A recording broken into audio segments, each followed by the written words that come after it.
Can you hear me? Yeah, we got some people logging in now. Okay, cool. We are getting live now. Gotcha. We are live now. What's up? Arnie, sending you an invite right now.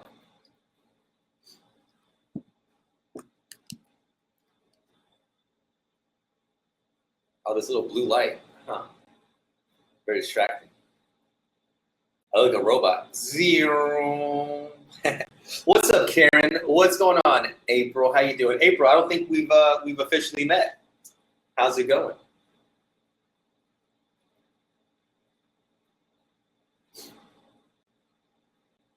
All right, I'm going to send you the invite again one more time, Arnie. You got about 30 seconds to accept. Hopefully you are on a Google Chrome browser.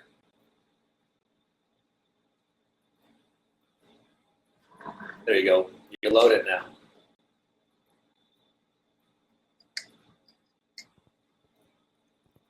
Oh, no, I can't hear you. I cannot hear you, sir. Huh. And I was just jamming out. There we go. I hear something now. No, I can't hear you. Okay. All right, no headphones. Skip the headphones. All right, cool. I can hear you perfectly now. Perfect. Arnie, how's it going, dude? It's going great, man. Just staying busy, hanging out up here. I'm a couple hours out of Seattle right now on a quick little vacation, so extending the Labor Day weekend. I love it. I love it. Hey, your mic is a little distorted right now, man. I don't know what the deal is on that. Are you in a Google Chrome browser? I am. Cool. All right. Maybe my sound guy's going to have his work cut out for him this episode. Cool. Hey. Yeah, we'll find out, huh? It's probably because I tried the headphones through the iPhone headphones and then switched it over to the laptop mic. Yeah, maybe. I'm going to send my video guy the signal. And for the record, for everybody watching, Karen, April, who I haven't yet had the pleasure of connecting with, and Karen, hopefully we're going to be chatting soon. So when I outsource my stuff, I'm just going to do the episode as a content creator, and I just upload this. Actually, my VA uploads this to our Google Drive, and then my sound guy has SOPs or standard operating procedures. And when I go like this is the signal to him. So he watches it and fast forward, and he's like, okay, I should pay attention right now.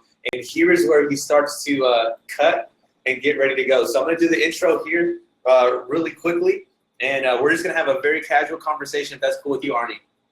Of course. Cool. And this is the alternate signal. Good evening, good morning, and good afternoon to all the superstars all around the world. My name is Frank Salas, better known as the talented Mr. Salas, and my job is to scour the internet to look for global gems like Arnie, who is going to introduce himself here in just a bit. And we're going to just give you some value. So if you allow yourself to be served, go ahead and take some notes. If you're driving, if you're at the gym, just relax, be open, and we're going to give you some knowledge. So without further ado, Arnie, can you introduce yourself to the fine folk in the Talent Tribe? Sure thing. So glad to be here. First off, thank you for the invitation to serve your people at the Talent Tribe. I look forward to getting to know them as well. So my name is Arnie Giske. I am a young entrepreneur out here in Seattle, Washington.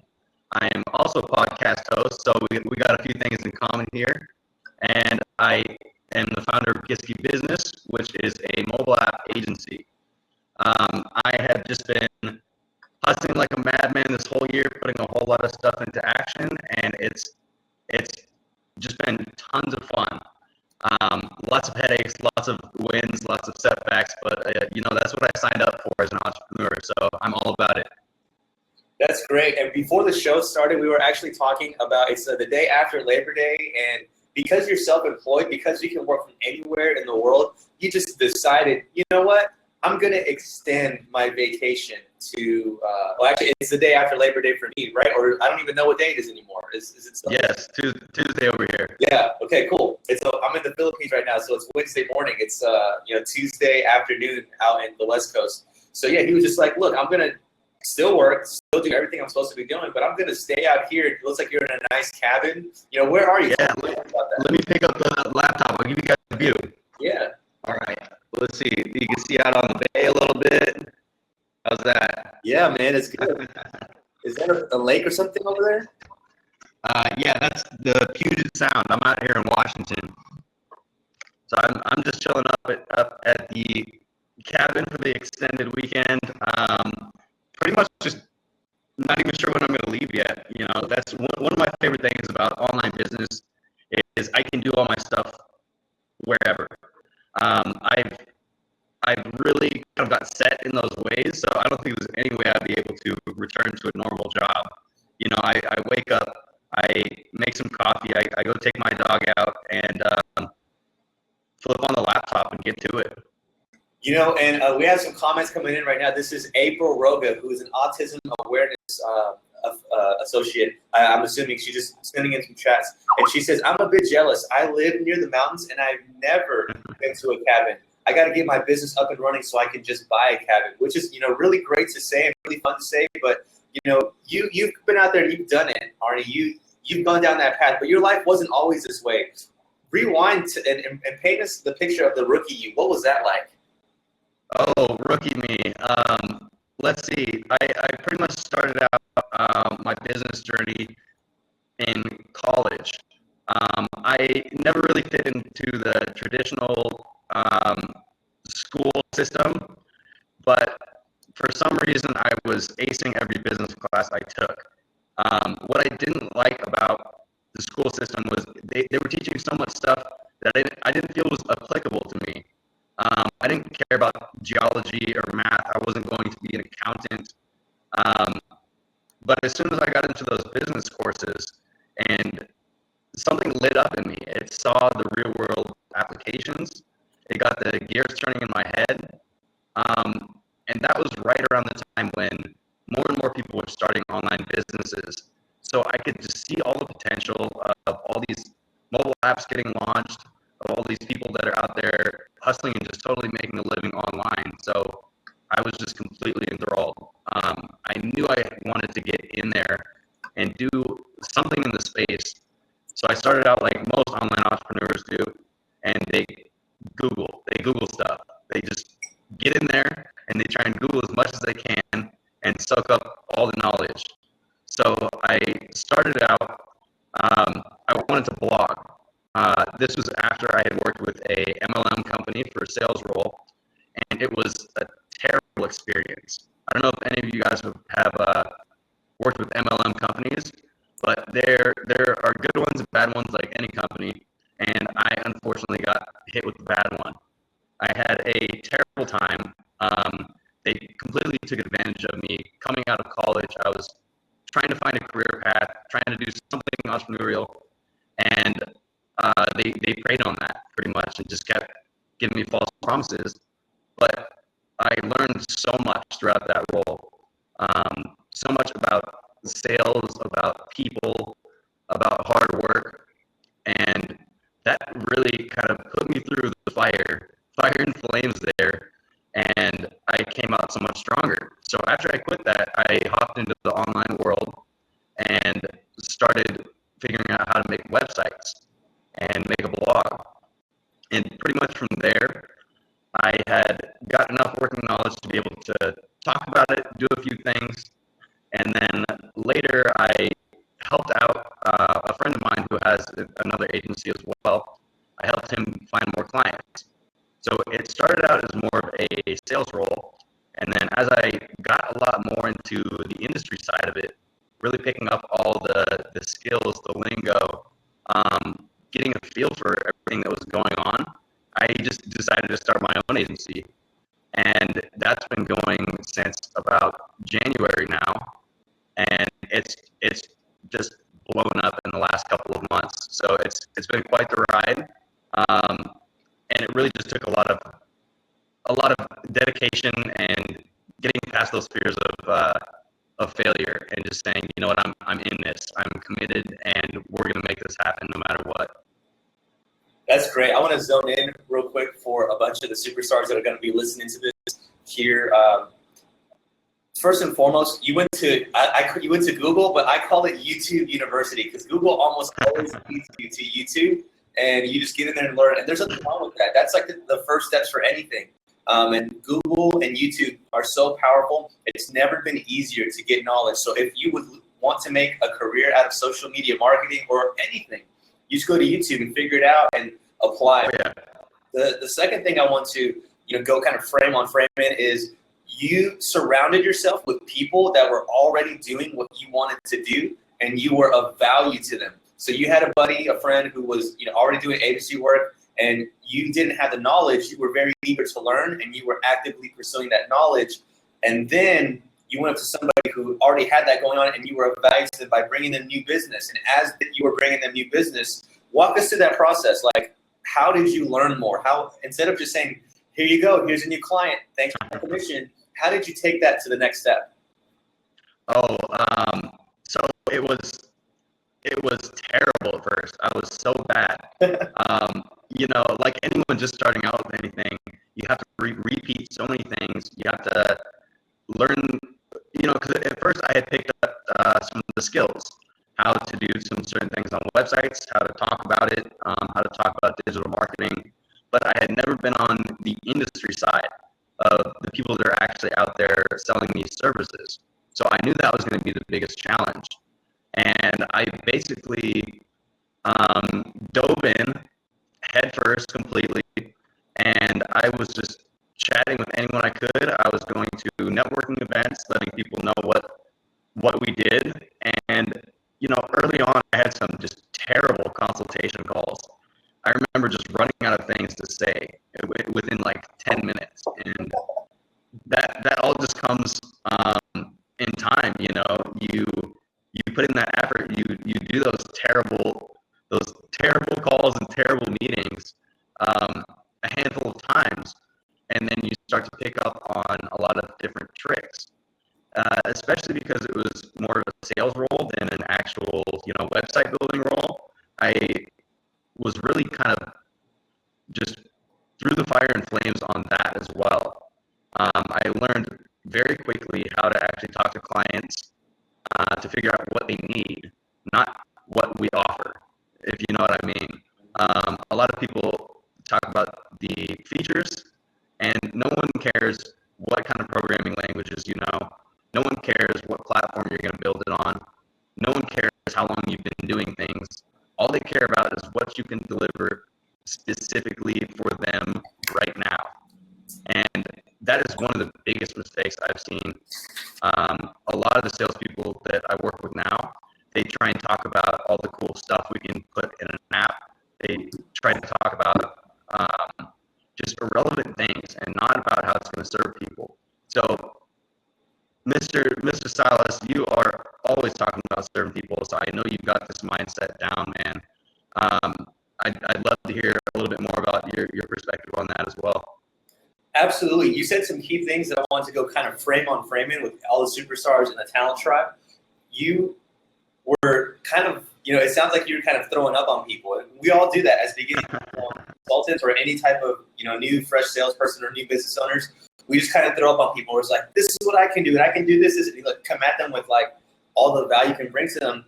But the number one step of any business is listening. What is their needs? What are their goals? Are you guys a right fit? I tell people all the time, like someone last night, a singer, super talented chick. She reached out to me and she's like, Frank, I want to be social media famous. And I'm like, okay. We had a very small conversation, and she's like, yeah, but I only want to do it on Facebook. And I said, well, I'm probably not the guy that you want to talk to, because I believe in growth hacking across all platforms. And if you won't invest this amount of time into your business, then I don't want to invest into you. Even though you're going to pay me at a nice level, I don't think we're going to be a good fit. And she was blown away. And because I was a professional and was able to just let her know where my line was on how to serve her, she changed her thinking. When I woke up this morning, she was like, you know what, Frank, you're right. I need to be here, and I need to be here. I need to be here. And now she's breaking my door down and asking me for business, and I don't know if I want to work with her. I don't know, and she's going to pay me a pretty nice sum to serve her. So when you start to listen to people and you start to come from a place of service, and I know a lot, when I first got started in real estate, all the old school realtors who had the nice watches, the nice cars, everything that I wanted, they would always say, you got to come from a place of service. And I was just trying to get my sales in because as a realtor, all you would do is you would live off your commissions. And I would constantly have a very transactional relationship. So my first year in real estate, I did 100 transactions. But with that being said, you know, I could have got a lot more referrals. I could have maybe got some more clients out of for the life of my career, as opposed to just right then and there at that time, because I wasn't listening to them. And my aha moment was when this old school guy, just like in his 70s, he came up in the Great Depression era. It was just different mentality. And I had lost a listing to our rival agent, you know, our rival agency. And I was pissed. And I was really down in the dumps to it because, you know, he and I constantly would go back and forth in the city of Boston. And his house didn't sell and the listing expired. And I didn't want to go back to that house because I just thought that they didn't want to work with me. But this old school realtor just put his arm around me and say, Frank, it's not that they didn't want to work with you. It's just they didn't want to work with your work ethic. And I was like, what do you mean? I work really hard. I was like, it's not about working hard. It's about working with the client's best interest in mind. They're like, go take this flower pot with a local CMA, comparative market analysis, or the state of the current market, and just tell them what the marketplace is really like right now and educate them on why their house didn't sell. Don't ask for anything. Don't ask for anything. Just give them a flower, give them the sheet, and explain the market to them right now, and then leave. So I did that, and you know they really loved me, and I didn't ask for anything. It's okay, cool. And I'm like, okay, I think he's gonna Miyagi me. So when's it coming? When's it coming?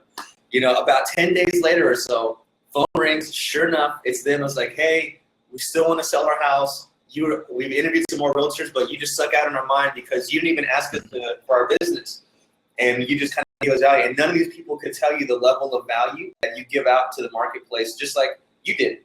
So I had a nice, you know, high six-figure listings, you know, and as a realtor, you get 3% of that. So it was an aha moment for me, and I've adapted that into all of my businesses moving forward. But I want to go back to what you had said when you started out in your social media career. You had a tipping point. You were like, okay, I got beat up a little bit. I got some black eyes. I got some broken noses. You know, I scuffed up my elbows. I scuffed up my knees. But you know what? I'm good. I'm still standing. I can do this. Talk to us about that. What was that switching point right there like? Oh, that tipping point it completely changed my life and my business.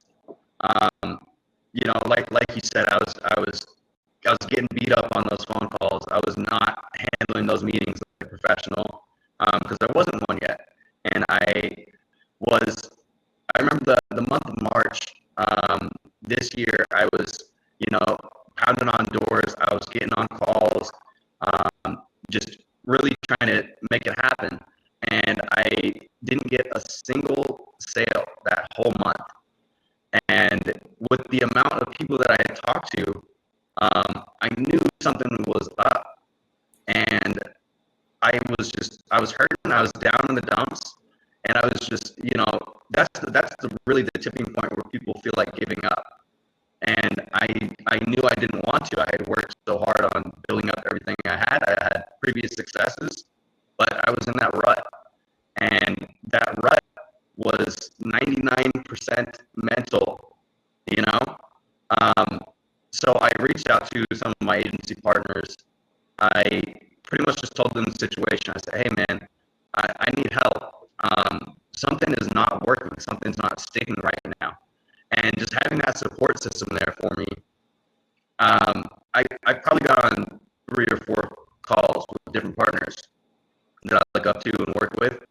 And one of them just had the most, one of them had the most amazing advice for me. It was that I needed to step back and step into my confidence. I was so shaken that whole month of not being able to get any deals for myself and my partners that I felt completely like a loser. I felt like a failure, and I couldn't get that thought out of my head. So after that call with him, I really kind of just stepped into my confidence. And what he told me was to write out 10 reasons why my agency partners are great, why I'm great, why our services are great, why we are so awesome at delivering stuff for people, why our customers love us. He said, go look at your past reviews. Yeah, I know you've got great reviews, and you'll see why other people love you guys. So I did all of that, and then I was just enlightened, and I keep that with me to this day. Not everything is going to go good every time. You're going to lose people through the cracks, but just knowing that you've been able to get through so much and get those deals and serve a lot of people, it gives you that power that I was missing at that time. So that's my prescription for you guys. If you're ever feeling down, just look back over the last couple months and point out your wins. Point out the people you've helped. You're just going to feel grateful for what you've done, for what you've achieved, and you're going to get that renewed power. I love that. So in my flagship program called the Talent School, day one is all about value. And what that value is whatever, like you just said, what have you done in the past? How do you make the marketplace better? And a lot of people, when they go through that program, they're like, well, I already know what I do this, and I have this, and I have that. And I was like, yeah, that's cool. But I've been doing this for 8 years, and every 6 weeks I come back to this sheet and I fill out the new skills that I learned because I'm constantly growing.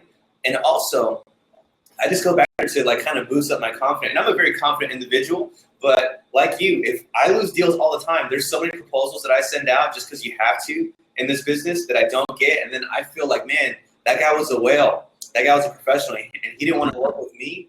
I'm supposed to be the talented Mr. Salas, and he didn't want to work with me. And you start to beat yourself up, and you're your own worst critic.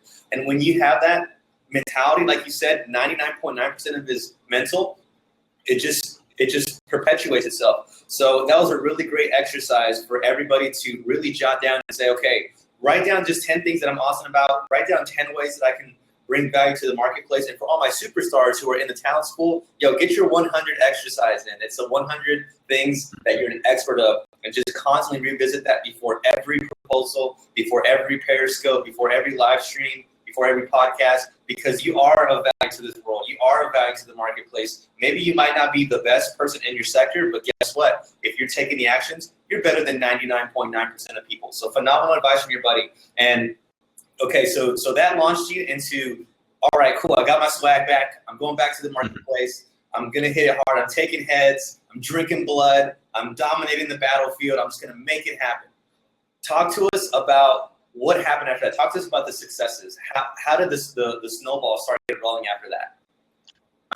So one of the best things about that is confidence is contagious, and so is negativity. So when I was in that negative rut, whether I was posting on social media, hanging out with friends, they felt that. But once I got my swag back, like you said, it was contagious. People see that, they can feel that through your text, even when you're just typing online, on your social media posts, anything like that. And it's magnetic. I think that's the best way to put it is people are attracted to it when you were just feeling on top of your game. And that helped me so much. The next 4 consultation calls I got on, I closed. So I was just like, all right, I'm killing it. And that was that fuel I needed. Even just the first call. So after the first call, got some guys set up with the website, and they're like, yeah, I'm in. Let's get it rolling. And every salesperson knows that feeling. Every entrepreneur, once they land a deal or get that contract or whatever, they feel that. They're like, all right, I'm validated. Somebody wants what I got, and we're about to serve them. So naturally, when I go into the next 3 calls after that, I'm like, yeah, I'm kind of the shit right now. I'm feeling good, and people feel that. So it just worked wonders, and that also helped me raise my prices. Because when you're not feeling confident about what you offer, you're always going to try and give people discounts just to get their business. But when you're rock solid in what you do and how you can serve people and who you serve, you can get those premium dollar tickets. So it's amazing to kind of snowball that confidence. And like I said, everybody goes up and down at points. But when you hit those down points, just minimize them. Just make it as short as possible, and figure out what you can do to step back in your zone. For me, that's the exercise. That is looking back at my achievements. Just talking with my partners and my employees and everything. You know, it all points back to serving people, serving my body, my mind, my business, and just making a bigger impact. And once you know that you're already making an impact, it's harder to stop. You are such a global gem, man. I want to focus and go frame on three things, but really go deep on one. So the first thing that you said previously and all throughout this entire interview is you have agency partners. So you surround yourself by other people and you just bring in business, because your best value to the marketplace is finding people that need help and connecting them with people that can help them. And some people might call that a middleman, or you're just a middleman.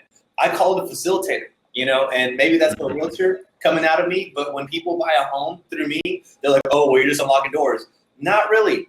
I'm talking to the title company. I'm talking to your lender. I'm putting the whole thing together. I'm facilitating this transaction, much like you are. You're listening to the client's needs. You're listening to the needs of the agency, and you're really providing a value and service right there. So that's first and foremost. For those of you guys who think, well, I can't program, or I don't know how to do graphics, you don't need to. You just got to have people that can and really be on there. And the second thing I want to go frame in is you have employees, which means you understand that you aren't Superman. You're a legit dude, but you only have 24 hours in a day, and you got to sleep sometime. You're a human being. You got to eat. You got to, do what human beings do without a day. So you only got a limited amount of time. So you definitely bring on some help with you. There's a lot of people who are very proud of the fact that they're solopreneurs and business owners.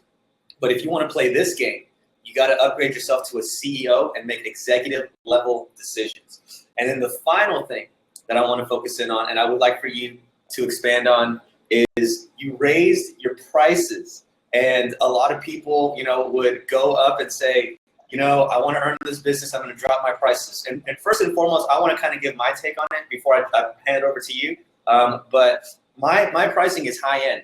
However, I do have very, very few specials about once a quarter where people that have shown interest, I make it attractive for them to work with me on a low end level. So I give them maybe some digital product access and some small consulting, just so they get a taste of what it's like to work with me, but also so I can serve them, so I can truly help them out, maybe have a case study, maybe have somebody that can put it on a portfolio, get a nice testimonial, and maybe even try out some new coaching or consulting or marketing methods with them. And be very upfront with them just to see, hey, this is something new that I'm trying. Are you interested in this? And have them be a guinea pig or a beta tester on some new products or services that you're offering. So, I'm not opposed to having discounts and doing those kinds of things. But when you do this, always send over an invoice and say, hey, even though you got it at this price, this is what the retail price is. So people understand, hey, I'm not a $2, pony or something like that. So can you talk to us about your raising your prices and how did that go on? There's probably a lot of people who were put off by the fact that you raised your prices. But Arnie, last month it was this, and now it's this. Oh, I don't know if I can do this. Talk to us about that. Yeah. So one funny thing about raising prices is it's also 99.9% mental.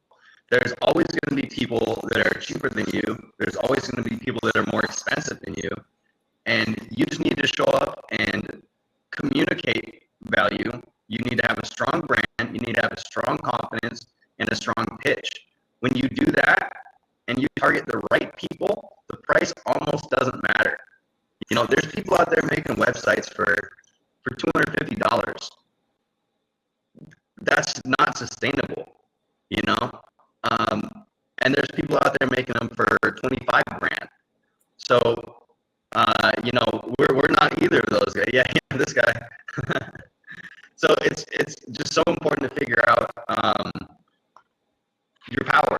You figure out what you bring to the table, your value, your confidence, your brand, and You know, you could talk to a handful of people, and if none of them are your target market, then you're not going to close any of them.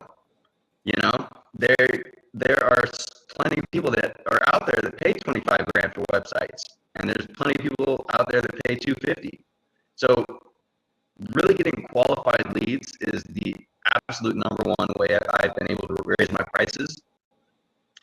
For example, for mobile apps, I probably talk to anywhere between 5 and 10 people a week that have a mobile app idea, and they're like, "Oh man, I got the coolest idea. It's gonna do this. It's gonna be revolutionary. It's gonna be Snapchat, you know." And they're so hyped about it. And I get talking to them a little bit, you know, learn about how far they are into it, what kind of progress they have, if they have investors, and then I ask, okay, how much money have you spent on this so far? And they're like, well, I just thought of this yesterday. Like, I haven't spent any money yet. I'm like, okay, what's your budget? And they're like, oh, I don't know yet. I haven't really thought of that. Or they'll want to partner up. But being able to quickly qualify and disqualify people has been the best way for me to get the right ones in the door quickly and the wrong ones also out quickly. Because when you build a mobile app through my company, there's anywhere between 3 and 5 people on the project, and it's a minimum of 20 grand, plus launch, plus user testing, development, design, all of that. So as much as I would love to just be able to make mobile apps for everyone who has an idea, this is a very serious business that takes many months and many thousands of dollars. So finding qualified leads is the number one step for anyone that's looking to raise their prices and continue getting clients at that price. You said so many things that I want to focus in on for everybody. Number one is you have the employees. Like you're amazing, but you're not a programmer. You're not a beta tester. You're not a graphics guy, and you've got people to have that in place. And your job is to go out and bring those qualified leads. God, you said so. I hope you guys rewind this and listen to what he just said, just in this last little 7 minutes or section alone. When you build an app, there's so many people that are reaching out to you, and there's a need there. And a lot of people, social media is very sexy right now.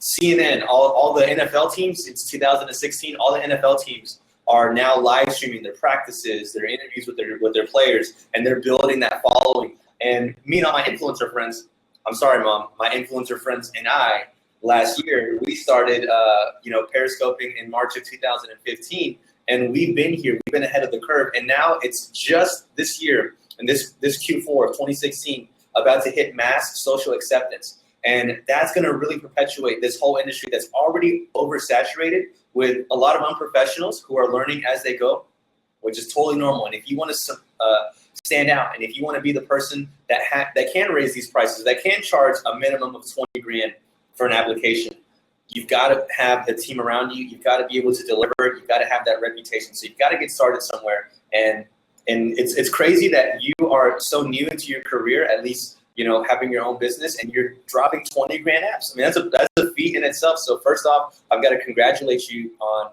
that. Thank you. Amazing. Very welcome. You're very welcome.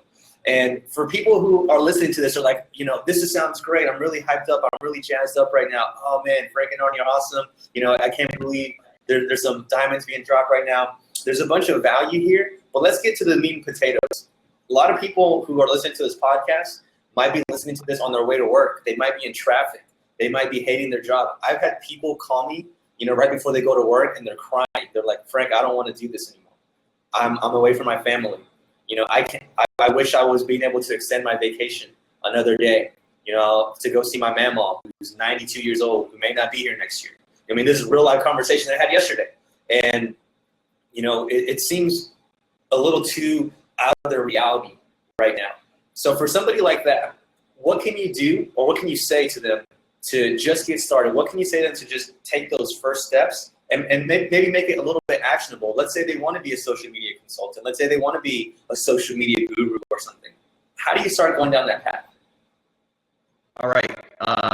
Rule number one is pay attention and try and think of a way to get out of the matrix.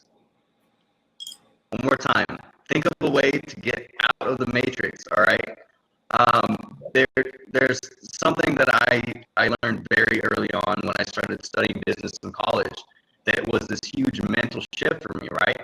When I started looking at researching marketing and business and sales and all this, instead of just kind of walking through life with this consumer lens, you start to get this business mind and this producer lens. And you wonder, oh, I wonder how effective that sale is, or that's a stupid looking ad, they could make that better. And just by noticing what other businesses are doing consistently, you learn to get better. You start picking up on all these things, and it starts going through your head. So yeah, step one, pay attention. Step two, cut the excuses. Cut the excuses, guys. Everyone says they don't have time. No, you don't have effort. There is plenty of time in the day to be able to start a side hustle, start studying, start practicing. There's 24 hours in a day. You got 8 work, 8 sleep, and then you got 8 maybe getting ready, maybe watching TV, hanging with your kids, all that. I guarantee you can find 1 to 4 hours in a day if you really want to pursue something outside of what you're doing now.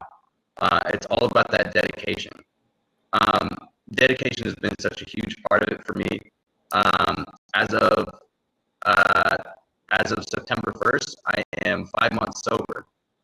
So I completely cut out drinking and I went full force, dedicated to my business. And that's pretty much the point it exploded, right?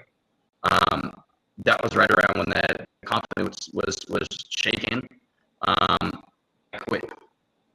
I got clean, and it skyrocketed. So I dedicated myself to making better decisions in my daily life.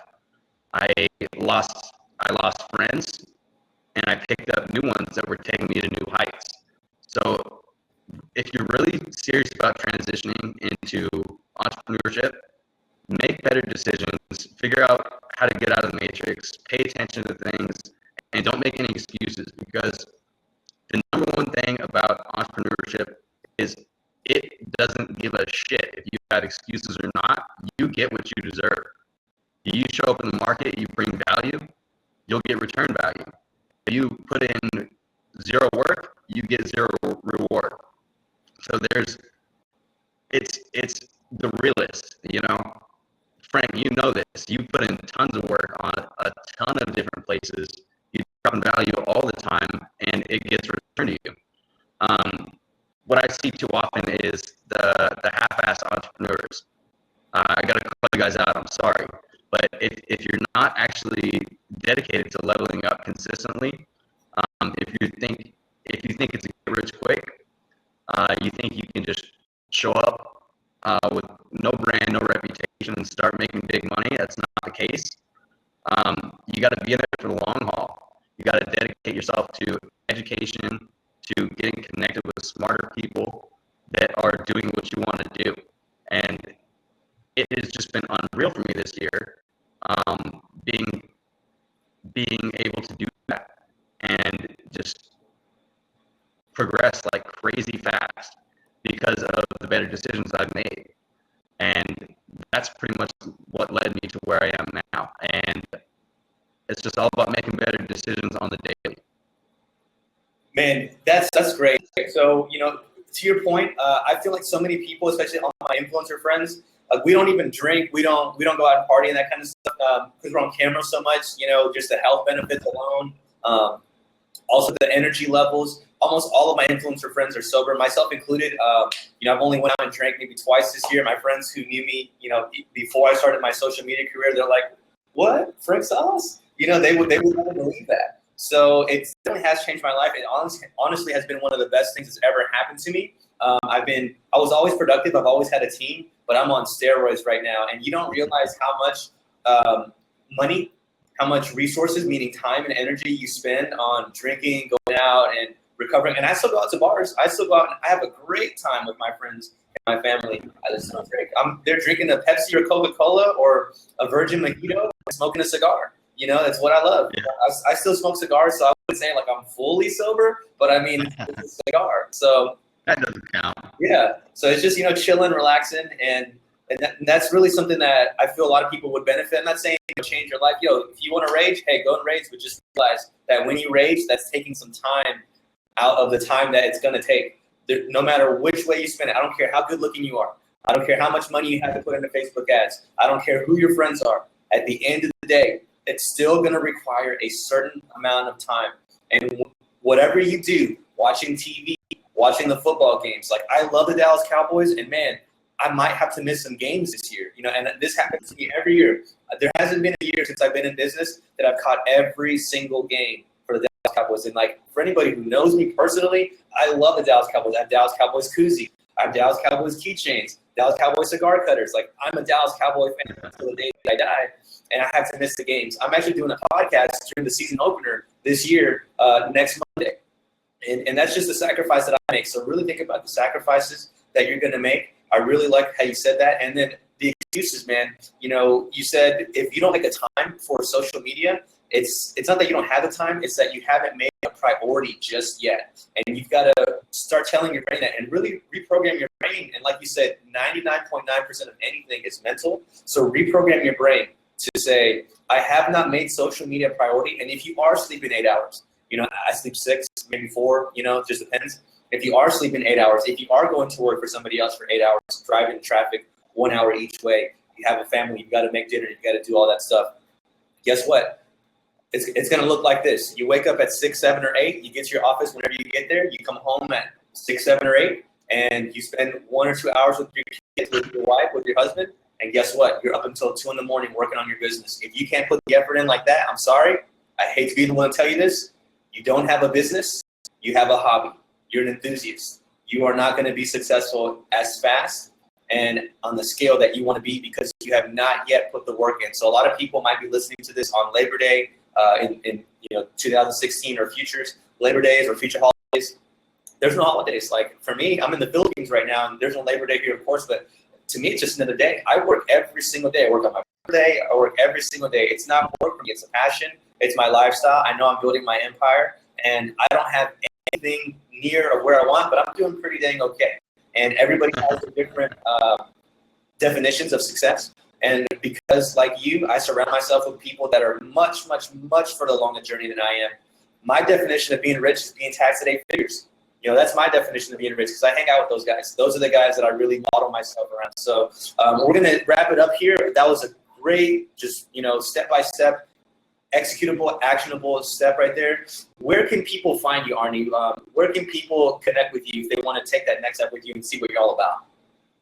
All right. So I am on Facebook, hanging out at the Millennial Entrepreneur Community. It's a group I started up a little while ago. We are just coming up on 200 members. So show up, be that 200. Come hang with us.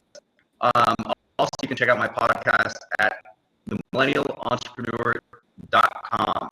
We're always dropping stuff just like this, a lot of stories, a lot of lessons between the lines, as well as if you need an app, we are over at GISKYbusiness.com.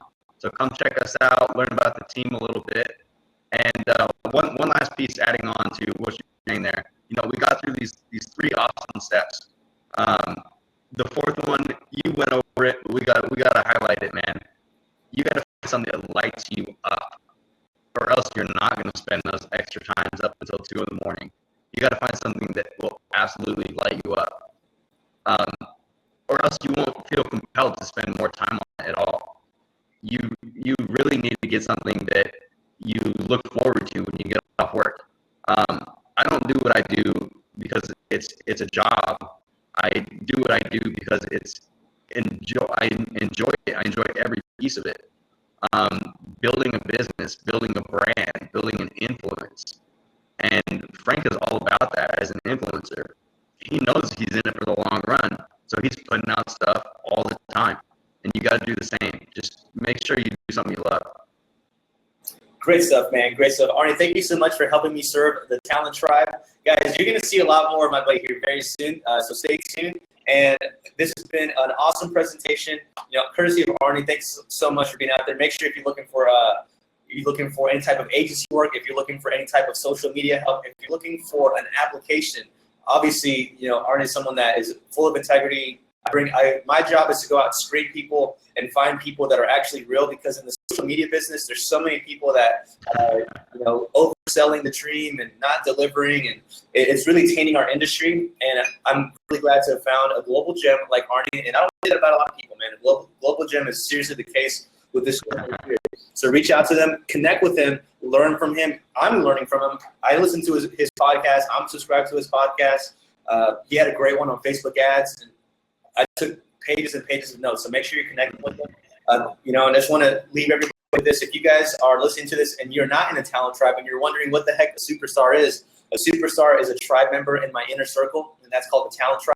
It's where I serve those with talent and transform them into thought leaders. I bring exclusive interviews, just like my friend Arnie here, and we actually are going to do another interview only for the Talent Tribe, another workshop just for people in there. So go to the private Facebook group, the Talent Tribe, just look that up, or go to bit.ly/talented one. And that'll be on the show notes everywhere, however you guys are finding this. I want to say thank you so much for investing the time into your knowledge, into yourself, and I just simply encourage you to become the best versions of yourselves. Thank you so much. Love it. Thanks, man.